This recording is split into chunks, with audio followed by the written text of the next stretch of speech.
जी तुरंत लाइन के ऊपर तालिबान भी अटैक कर रहा है। जी।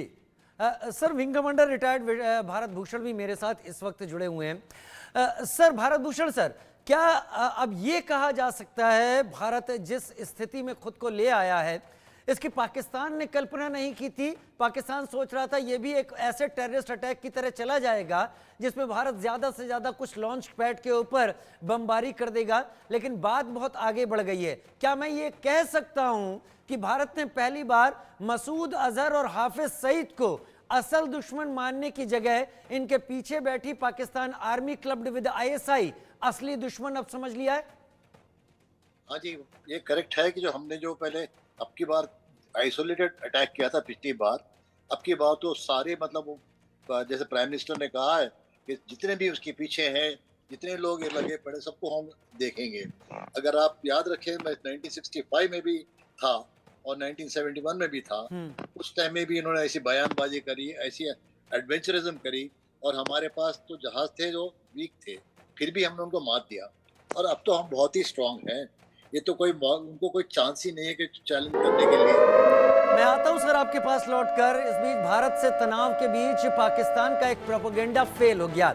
भारतीय सैन्य संस्थानों की वेबसाइट को हैक करने का दावा फेल हो गया। सैन्य संस्थानों ने इस दावे को खारिज किया है। हालांकि पाकिस्तान की तरफ से कहा गया कि उनके हैकर्स ने भारत के सैन्य संस्थानों तक अपनी पहुंच बना ली है और इस बात को भी उछाला गया कि वहां पर उन्होंने उसका डाटा हासिल कर लिया है, लेकिन ऐसा कोई भी ब्रीच नहीं हो पाया और भारतीय सैन्य संस्थानों की वेबसाइट बतौर लगातार बिना किसी दिक्कत के काम कर रही है। ये बड़ी खबर इस वक्त आई है।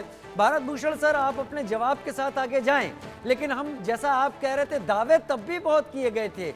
अभी वॉर शुरू नहीं हुआ है लेकिन दावे शुरू हो गए हैं कि वेबसाइट हैक कर ली, आपकी इंफॉर्मेशन हमने वहां से उठा ली। तो अभी हमने तो लड़ाई भी चालू नहीं करी है, हम तो खाली पानी बंद किए, अतारी बॉर्डर बंद किए, ट्रेड बंद किया और उसी में उनकी हालत खराब हो चुकी। अगर आप देखेंगे तो पाकिस्तान को $26 बिलियन देने चाइना को, उनकी तो हालत ये है और हमारी हालत अलग है। और हमारे पास जैसे फाइनेंशियल स्ट्रेंथ है और जो भी हमारे पास जो हम लोग काम कर रहे हैं, हमारी एयरफोर्स के अंदर अभी जहाज बहुत अच्छे आ गए हैं। जो 65-71 में उनके पास 104 स्टार फाइटर सेबर जेट थे, हमारे पास नेट थे और छोटे मोटे जहाज और थे, फिर भी हमने उनको हराया। अब तो उनको चैन ही नहीं मिलेगी। अगर चालू हुआ, जब भी चालू हो जाएगा तो उनको तो चैन नहीं मिलेगी। अगर आप याद कर रखिए 1971 में मार्च अप्रैल से हमने टाइम लिया था और जब काम हुआ दिसंबर में तो इतनी सफाई के साथ इतनी जल्दी हमने बांग्लादेश बना दिया।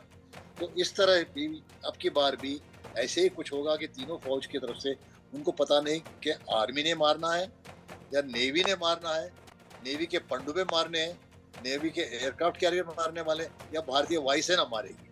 तो उनका और उस तरफ से भी उनको जो है बलूचिस्तान और जो पाक ऑक्युपाइड कश्मीर से भी उनको लड़ाई हो रही है। तो उनकी मतलब बहुत ही हालत खराब है। जब जिधर जाता है मरने तो चिल्लाता है।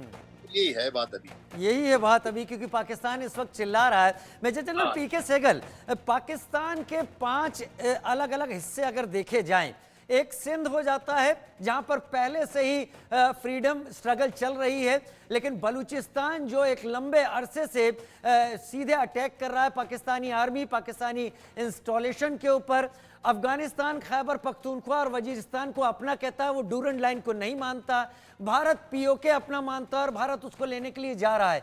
अगर भारत इस वॉर में पीओके को टारगेट करता है, क्या इस बात की पूरे चांसेस हैं कि इस मौके का फायदा बीएलए और साथ में सिंध आसानी से उठा लेंगे? तो भारत का पीओके की तरफ शायद नहीं बढ़ेगा, क्योंकि पीओके के ऊपर हमला करने का मतलब है कि हम चाइना का जो सीपैक है, जो $65 बिलियन इन्वेस्टमेंट है, उसको डुबोने जा रहे हैं।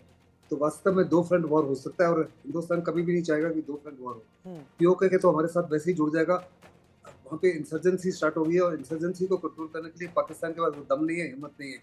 एक इंसर्जेंट को कंट्रोल करने के लिए 50 सैनिकों की आवश्यकता होती है। एक कंगाल पाकिस्तान के पास इस मौके की क्षमता नहीं है, इसलिए हमको धैर्य रखना है।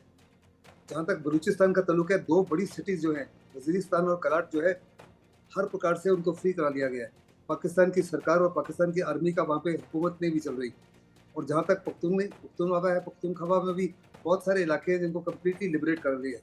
जहाँ तक अब अफगान बॉर्डर दुरंत लाइन के ऊपर बात कर रहे हो, अफगानियों ने साफ तौर पे कहा कि आपने 800,000 हमारे नागरिकों को आपने डिपोर्ट किया है, लेकिन आपने अपने नागरिकों को तो लेने से मना कर दिया है। इसलिए तकरीबन 3 मिलियन अफगानीज हैं पाकिस्तान में। अभी बाकियों को हम नहीं लेंगे, क्योंकि आपने भी अपने नागरिकों को नहीं दिया, तो हमने उससे सीख ले दी है। इसका पूरा फायदा बलूचिस्तान और तहरीक तालिबान पाकिस्तान और तालिबान उठा रहा है। कल बलूचिस्तान ने अपना नया झंडा जो है वो भी दर्शाया, अपनी नए कॉइन्स भी दर्शाए, नए स्टैम्प्स भी दर्शाए, और अपने प्राइम मिनिस्टर जो कौन होगा उनकी भी घोषणा कर दी है। उन्होंने कहा हमारे जो प्राइम मिनिस्टर है वो अनफॉर्चुनेटली उनको भी जेल में बंद किया हुआ है, बिल्कुल उसी माफी जैसे इमरान को किया हुआ है, लेकिन यकीनन उनको फ्री करना पड़ेगा। और मुझे साफ तौर पे लगता है कि पाकिस्तान के टुकड़े जो हैं वो होके रहेंगे। जहाँ तक सरकार का ताल्लुक है, सरकार ने 2 बड़ी डिसीजन लेनी है। एक तो स्ट्रेटेजिक डिसीजन है, ये फैसला कि क्या हम जंग करेंगे या नहीं करेंगे, ये सरकार का डिसीजन है। तो सरकार ने फैसला कर लिया कि हम बड़ी कार्रवाई करने हैं। सेकंड, पॉलिटिकल एम क्या है?